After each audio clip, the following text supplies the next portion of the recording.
Hello, everyone, and thank you for joining us. I would like to take this opportunity to introduce myself, Casey Pajot, Akaya Whitfield, and Lacey Smith. We will be speaking towards the positive impacts leaders in human resources have towards companies and the workforce. The speakers and myself can speak from personal experiences in both a leadership and human resource perspective. Proper leadership and human resources build structure and discipline so that teams can build proper habits to afford them the freedom to achieve their goals and dream new heights.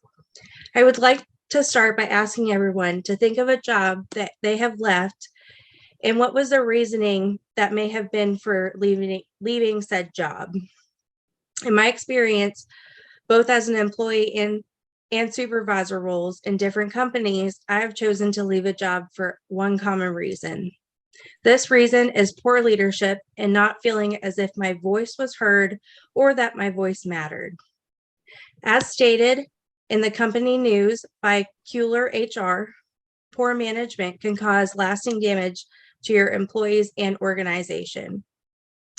If it is not recognized, it can lead to toxic and uninviting work atmosphere. This reputation can be hard to shake.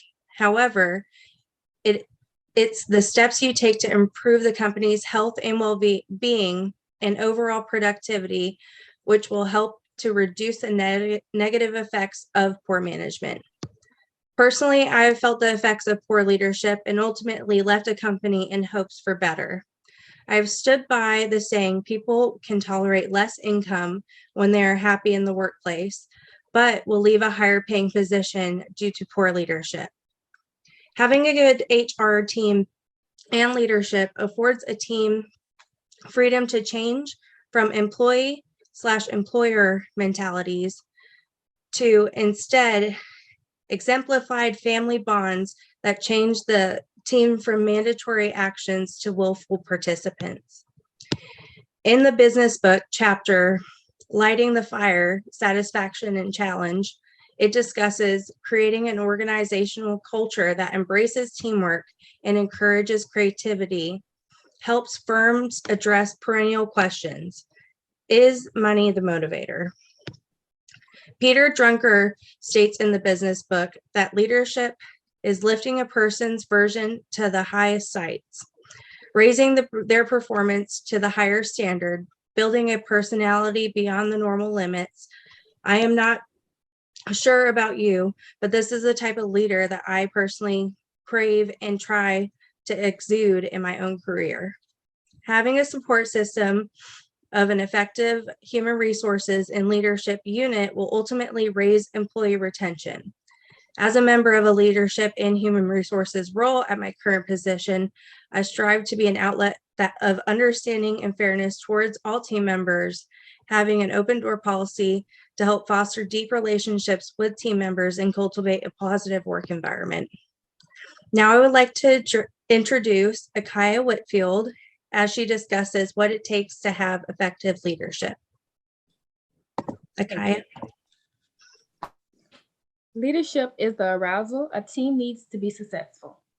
To be successful, a team must have a leader. In qualities of a good leader, it states the principal role of a leader is to enable, empower a team to achieve both collective and individual goals. A leader must be a motivator. When a team sees the leader enjoying the task, it boosts the morale. A great leader is an excellent teacher. It's best to allow employees or teammates their own responsibility. You can show them or walk them through something to achieve accuracy and precision. A leader can make the team a well-oiled machine when given the proper attention. This means everyone is doing their part, giving the leader breathing room and ultimately making the job easier and comfortable. Leaders should exemplify integrity, humility, and accountability. A leader should always express confidence, but a great leader knows how to be modest as well. An overly confident leader can come off as egotistical and conceited, which means they aren't great listeners and have no room for improvement. Leading a team is about everyone, not just the leader. Integrity is doing the right thing even when no one is watching. When leading a team, especially a job, being kind and gentle is important. Some people are fragile, so you never want anyone to feel ashamed or torn down. Integrity means no cheating or shortcuts. Losing happens, so we can't win all the time, meaning if you don't want to lose, do it the right way. Cheating is not okay at any point in life, especially in a team. Even if you cheat once, it created the mentality that it's okay to do so. A leader should be accountable for any mistake made in a team. A captain goes down with his ship. It's the leader's job to make sure everyone knows what they're doing. Never be a leader who takes ownership for compliments but turns the cheek to complaints. Lacey? Thank you, Akaya. Applying leadership and human resources policies and procedures may seem very easy, but I can assure you the application can be a very daunting and arduous process. Most teams begin to crumble and fall apart at this stage. It is very common in human nature to push back on authority and not want to fall in line with rules and regulations without having reasons that are properly conveyed. The old saying, rules without reason equals rebellion, is a very hard-learned truth in both business and life, such as training employees or raising children. How does one apply reason to rules in a manner that sheds the rebellious nature of a team and inspire the team to strive for success? The answer is simple, although others may find the process complex. It is structure. Lack of structure is the first pitfall for any team. It is wholly unhealthy in life to have little to no structure, and in business, this is no different.